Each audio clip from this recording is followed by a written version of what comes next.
증상이 굉장히 특이하니까. 특이하죠. 왜냐면 이게 그림 그려놓은 게 있거든요. 이렇게 뒤로 꺾여가지고 하고 있는 그림이 있습니다. 이게 란셋에 실려 있습니다. 일단 통증부터 잡고 전기를 흘려보자. 그래서 항문을 통해서 앞편을 일단 집어넣어서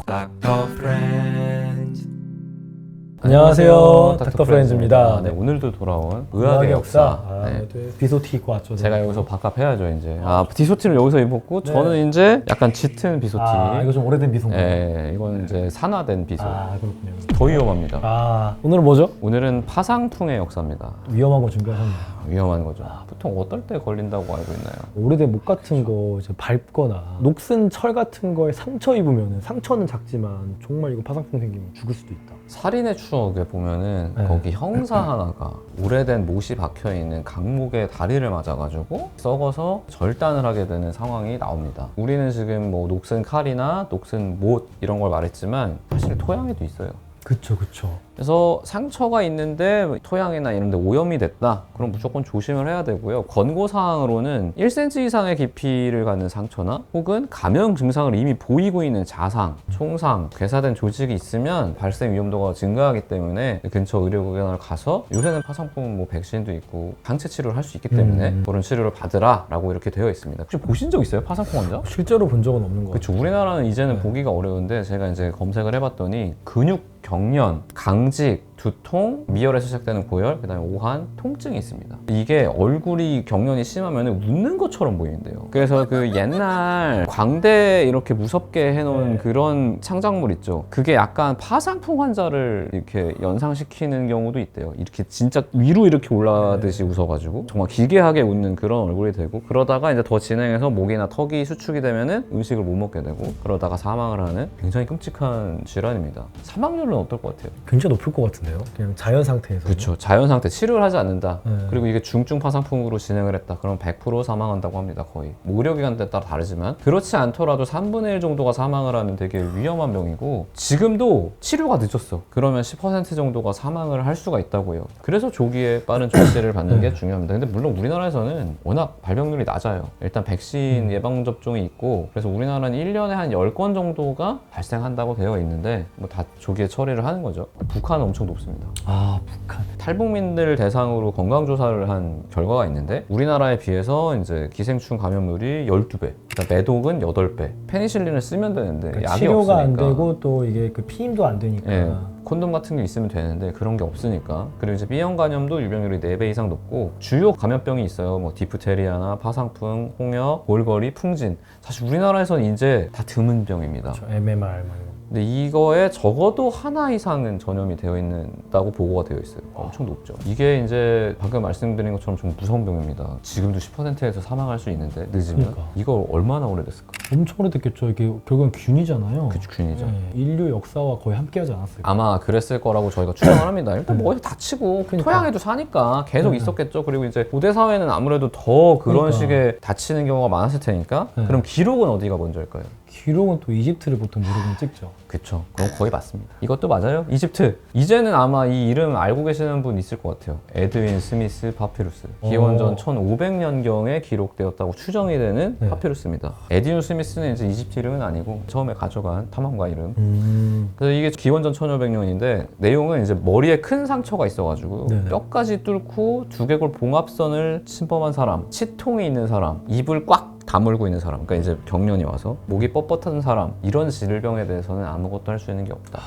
그러니까 이때도 이제 고칠 수가 없다. 그러니까 뭔가 이런 증상이 나타나면은 그렇죠. 이런 거는 안 된다. 증상이 굉장히 특이하니까. 특이하죠. 왜냐면 이게 그림 그려놓은 게 있거든요. 이렇게 뒤로 꺾여가지고 하고 있는 그림이 있습니다. 그리고 이거를 더 열심히 기록한 사람이 있어요. 히포크라테스. 이 양반이 진짜 이상한 짓도 많이 했지만 진짜 기록 열심히 했고, 케이스 리포트는 진짜 괜찮아요. 그 전까지는 그런 게 없었는데.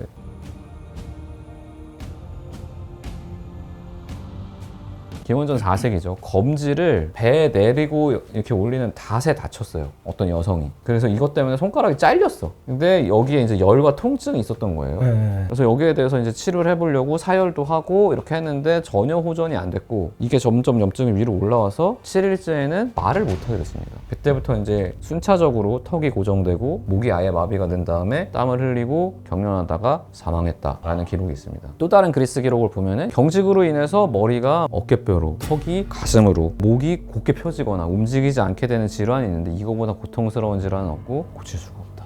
무력감이 마지막에 표시가 되네. 이집트도 그렇고 그리스도 뭐 고칠 수가 없다. 그러니까. 근데 시도를 하긴 했어요. 뭐 와인도 먹여보고 사열도 해보고 이렇게 했지만 전혀 그쵸. 될 리가 소용이 없죠. 없었고 일부 사열했더니 나왔는데? 라는 사례가 있는데 그걸 현대적으로 보면은 아예 다른 질환인데 이제 파상풍으로 오인을 했구나. 그러니까 살 사람이 산 거죠 사실은. 그쵸.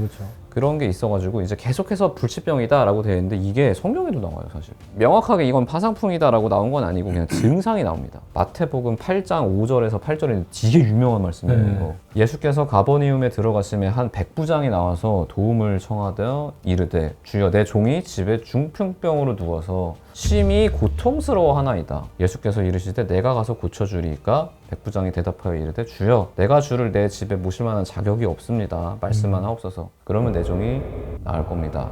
근데 목사님들이 좀 믿음이 부족해 보이면은 로마의 백부장도 이렇게 믿음이 좋았는데 너는 뭐 하냐 이렇게 하거든요. 근데 이게 중풍이라고 되어 있지만 네. 통증으로 고통스러워한다는 말이 있잖아요. 그쵸. 그러니까 중풍이라는 거는 보통 마비가 되는 건데 네. 마비가 있고 통증도 있는 거죠.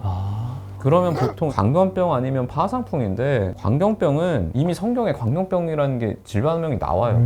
그리고 아마 광란, 착각 이런 정신적인 증상이 묘사가 돼 있을 텐데 그게 없으니까 이건 아무래도 파상풍의 가능성이 높겠다. 보통 마비만 있으면 통증 별로 없고. 그렇죠. 중풍은 사실은 통증이 있을 이유는 없거든요. 그쵸. 근데 이제 이건 통증까지 있으니까 좀 이상한 거죠. 그래서 이런 파상풍에 대해서는 사실상 치료 방법이 없이 그냥 걸리면 죽어.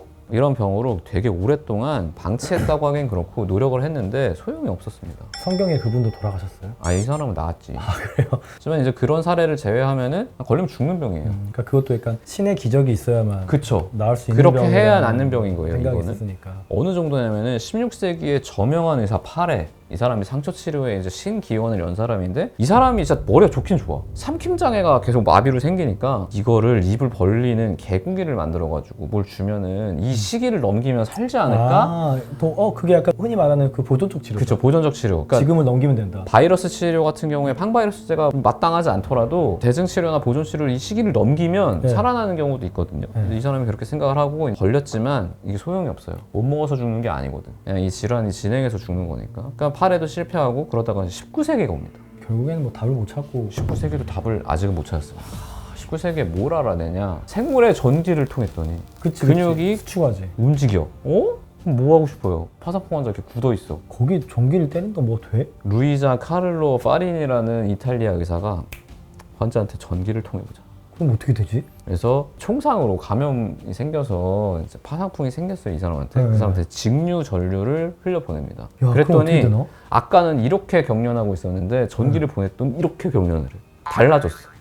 좋아졌다. 성공했다! 라고 보고를 합니다. 근데 이제 전기 지나고 30분 뒤니까 다시 아까 자세로 돌아가고 환자 사망한 거야. 그러니까 우리는 지금 답을 알고 있으니까 그렇지만 전기 통했더니 좀 바뀌는데? 그 반응은 당연히 전기를 통했으니까 있겠지. 더 해볼까? 라는 생각을 하는 거죠. 근데 이제 다른 의사가 이게 란셋에 실려 있습니다. 란셋에 실린 케이스 리포트예요. 그 의사는 야 이거 이렇게 아파하는데 일단 통증부터 잡고 전기를 흘려보자. 근데 환자가 이미 턱이 고정돼서 입을 못 벌려. 그래서 항문을 통해서 앞편을 일단 집어넣어서 진통을 시키고 전기를 통합니다. 야, 아까 그럼 그 사람들은 맨정신에다가 전기까지. 아까는 전기 통한 거고 이번에는 미쳤네. 앞편이라도 넣은 겁니다. 미쳤네 진짜. 란셋에 이게 실려 있습니다. 그래서 이거를 진료 지침으로 가져가 볼까라는 서제스천도 했어요. 그러니까 란셋이 지금은 진짜 저명한 정말 말도 안 되게 좋은 논문이거든요. 19세기 때는 이게 시대 한계를 뛰어넘기는 그렇지. 어렵습니다. 시대 한계는 그거는 시대를 반영하는 네, 부분이니까. 그렇죠. 이거는 말이 안 되는 게 일단 실려 있고.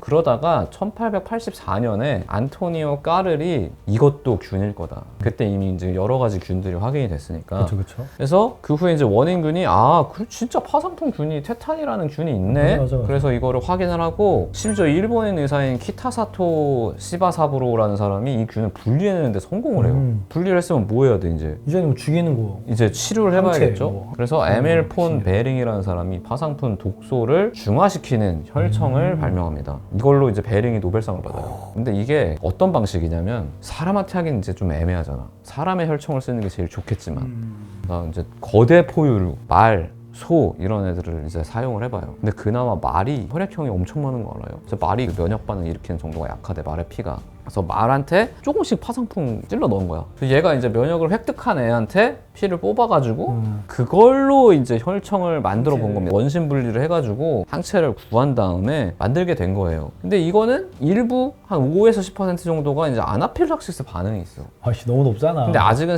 이건 아나필락시스 무조건 죽는 죽잖아요. 건데. 파상풍 무조건 죽으니까. 무조건 죽으니까. 이거라도 써봐야지. 그러네. 근데 아직 스테로이드가 없는데 있었죠 그래도. 그러다가 세계 1차 세계대전 때는 총상이 와 그럼 파상풍 엄청 많았겠다. 많았고 참호전이니까 더럽잖아. 아 이거 상처 만나면 그거 다 걸리겠네. 그러니까 너무 많이 걸려가지고 이때 이제 에드몽 노카르드라는 사람이 이 말에서 조금 더 발전한 항독소를 만들어요. 근데 이것도 아직도 원시적이야. 근데 워낙 많이 쓰였으니까 돈도 많이 들어오고 이렇게 돼서 23년, 그러니까 18년에 1차 세계대전이 끝나고 5년 뒤에 가스통 라몽이라는 사람이 백신을 만듭니다.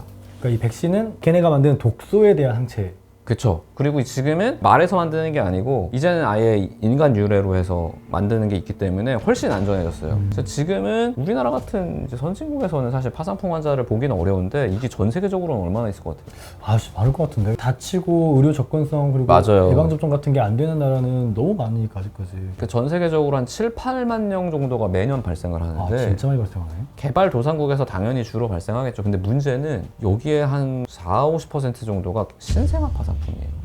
왜 애들이 이렇게 많이 걸지? 그러니까 신생아 파상풍은 애들이 면역이 약하니까 조금만 이렇게 돼도 걸려버리는 거야. 근데 이게 사망률이 엄청 높거든요, 신생아 파상풍은. 그래서 한 2만 5천 명 정도가 매년 파상풍으로 사망한대요, 신생아 중에. 이게 아직은 갈 길이 좀 많이 남아있죠. 그렇지만 지금은 백신도 있고 여러 가지 치료 방법이 있기 때문에 접근성과 비용 문제 여러 가지가 해결이 되면은 천천히 정복을 해나갈 수 있는 병이죠. 왜냐면 또 진단 자체는 더러운 곳에 오염된 상처가 있으면 이걸 의심해 볼 수 있고 맞아요. 혹은 예측할 수 있으니까 그건 어렵진 않거든요. 그래서 이제 아마 앞으로는 좀 달라지지 않을까 저 라는 그렇게 생각을 합니다. 됐으면 좋겠어요, 진짜로. 몇몇 그런 질환이 있어요. 소아마비나 뭐 그러니까. 한센병 이런 것들은 점차 박멸이 되어가고 있거든요. 그래서 우수로 파상풍의 역사를 한번 알아봤고요. 다음에는 더 재미있고 유익한 의학의 역사로 찾아뵙도록 하겠습니다.